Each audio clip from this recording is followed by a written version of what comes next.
Bismillahirrahmanirrahim. Assalamualaikum warahmatullahi wabarakatuh. Perkenalkan, nama saya Putri Listiandari Rukmiati. Saya dari IKM EcoCulture. Nama brand saya EcoCulture. Brand saya itu produknya mayoritas terbuat dari bahan-bahan alam dan di treatment dengan bahan-bahan alam, juga semuanya eco-friendly, jadi mudah didaur ulang oleh alam. EcoCulture berdiri pada sebenarnya baru aja EcoCulture-nya berdiri tahun 2020 bulan Januari, sebelum pandemi melanda Indonesia. Tapi kalau melakukan kegiatan pembuatan itu saya sudah lakukan sejak 5 tahun yang lalu. Waktu itu saya masih bergabung dengan IKM yang lain, jadi saya crafter di IKM yang lain. Kemudian saya mendirikan brand saya sendiri tahun 2020 bulan Januari.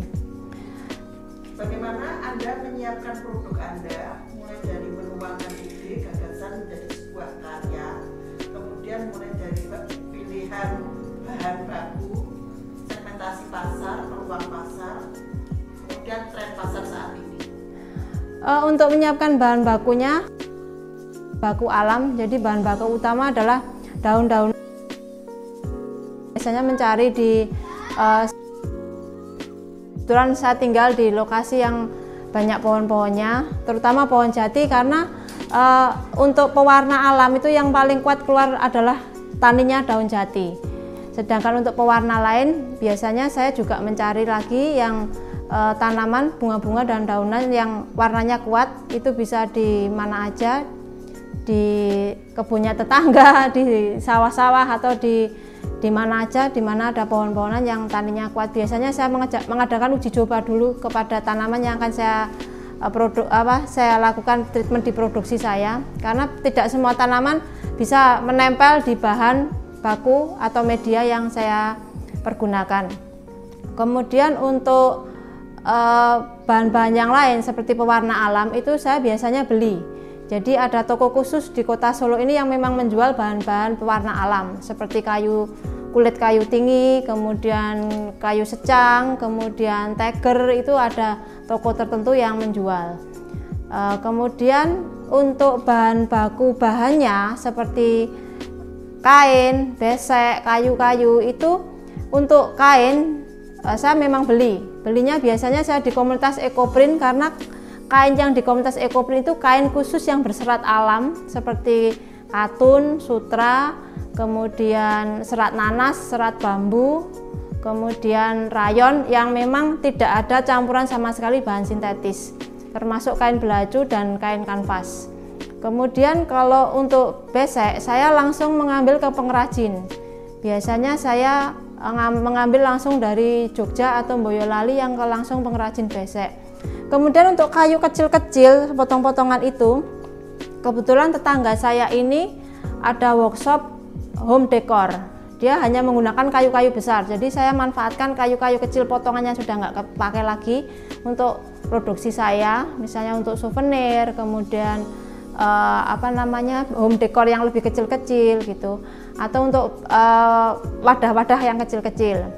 Termasuk juga grajen, jadi saya juga memakai grajennya dari produksinya tetangga sebelah, workshop sebelah itu untuk ornamen seperti itu. Kemudian untuk pemasaran saat ini memang sebelum pandemi kebetulan saya banyak ikut di event. Jadi di event-event di pasar-pasar, kemudian ada penawaran dari supermarket atau dari mall untuk stand, biasanya saya ikut di situ. Kemudian saya juga bergabung di Solo Art Market. Jadi dengan Mataya saya bekerja sama di Solo Art Market untuk promosi dan workshopnya.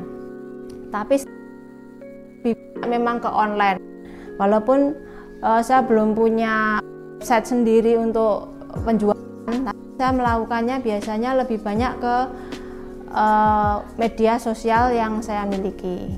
Itu. Baik, untuk segmentasi pasarnya, memang untuk produk saya itu biasanya menengah ke atas. Awalnya menengah ke atas, tapi kemudian karena produk EcoPrint itu memang biasanya sudah di trennya itu untuk kalangan ke atas, saya berusaha menciptakan produk EcoPrint yang untuk kalangan menengah ke bawah, yaitu dengan bukan di fashion tapi di aksesoris. Jadi seperti tote bag, kemudian aksesoris yang kecil-kecil, tempat pensil dan sebagainya yang terbuat dari kayu-kayu sisa. Itu bahan bakunya lebih murah, treatmentnya juga lebih mudah karena dia tidak perlu dikunci warnanya, cuma dibersihkan aja dengan kemoceng atau sikat seperti itu, tidak perlu dicuci, jadi bisa terjangkau harganya.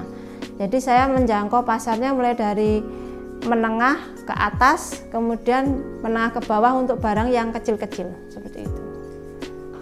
Bagaimana kaitannya produk jenengan dengan mungkin ada model-model yang berhubungan dengan kearifan lokal khususnya untuk budaya Kota Surakarta? Baik, untuk budaya Surakarta, kemarin saya memadukan batik. Jadi tote bag saya itu saya padukan dengan batik. Misalnya untuk selingnya itu saya pakai potongan kain batik, perca kain batik dari sisa-sisa produksi di Kampung Batik Laweyan, karena kebetulan banyak rekan saya yang juga produksi batik. Kemudian untuk souvenir itu kita membuat souvenir yang khas Solo, misalnya dengan lukisan menara jam di Pasar Gede seperti itu. Jadi untuk souvenir yang kecil-kecil begitu. Untuk inovasi produk yang jenengan lakukan? Inovasinya yaitu tadi saya melakukan pewarnaan alam dengan model saya sendiri. Jadi misalnya EcoPrint. Biasanya EcoPrint itu mayoritas EcoPrinter itu adalah dengan steam, dengan sistem kukus atau dengan ponding, dipukul dengan palu. Saya kemarin melakukan inovasi dengan disetrika. Jadi daun diletakkan di atas media, kemudian dilapisi oleh kain pelapis dan kertas pelapis, kemudian disetrika sehingga menciptakan warna baru di kain dan tercetak warna daunnya. Itu inovasi di EcoPrint. Kemudian inovasi di yang lainnya untuk kayu misalnya, saya menggunakan pewarna alam, kayunya saya rebus dengan pewarna alam. Jadi misalnya saya rebus dengan rebusan kulit tinggi, kulit kayu teger seperti itu. Jadi tidak dikuaskan tapi direbus. Karena itu nanti akan lebih bertahan lama daripada dikuaskan. Apa yang paling menonjol produk Anda dibandingkan dengan kompetitif yang lain?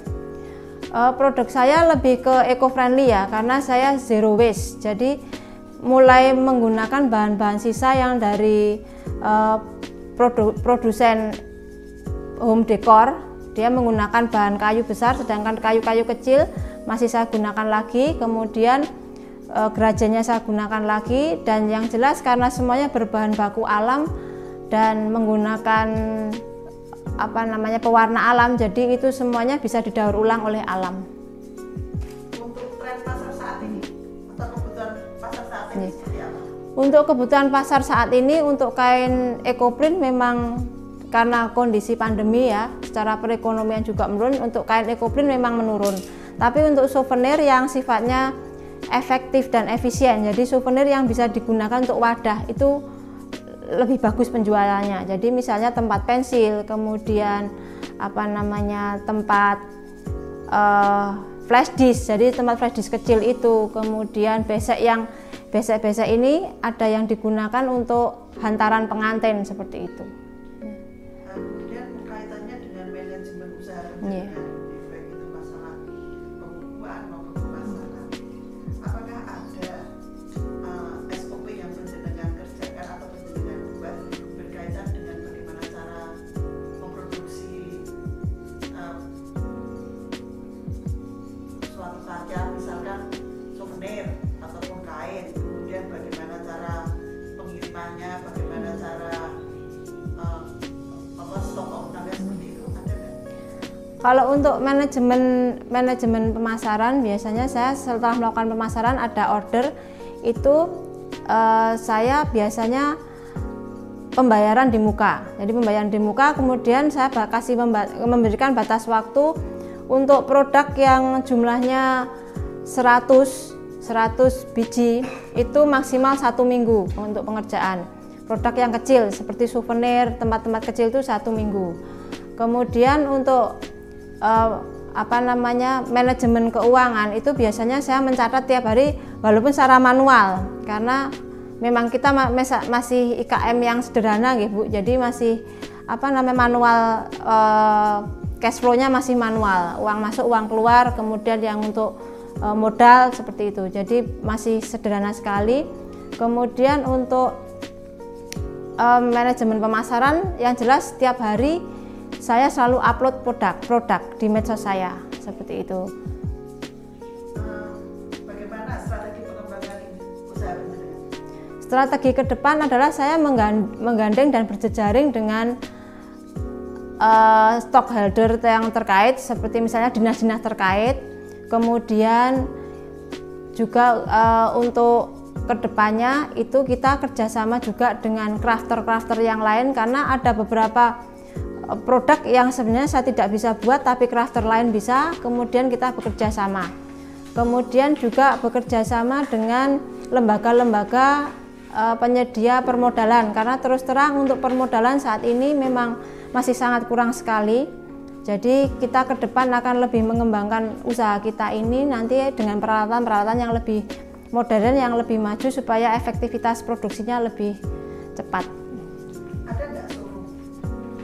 Untuk showroom saat ini memang belum ada, tapi untuk showroom yang di tempat umum biasanya kita ikut serta dengan komunitas. Jadi seperti saat ini di Goro ada satu showroom saya dengan teman-teman UKM di Galeri UKM Goro, satu showroom saya khusus saya itu untuk satu rak untuk eco-culture, seperti itu untuk saat ini. Kemudian kalau showroom yang lain ini baru berencana, jadi kita berjejaring dengan crafter yang lain. Ada showroom di Jalan Besar di dekat rumah saya, itu menghadap ke utara. Itu nanti akan digunakan galeri bersama para crafter.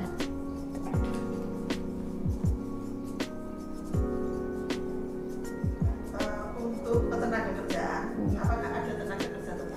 Saat ini belum ada tenaga kerja tetap, semua masih dilakukan di keluarga.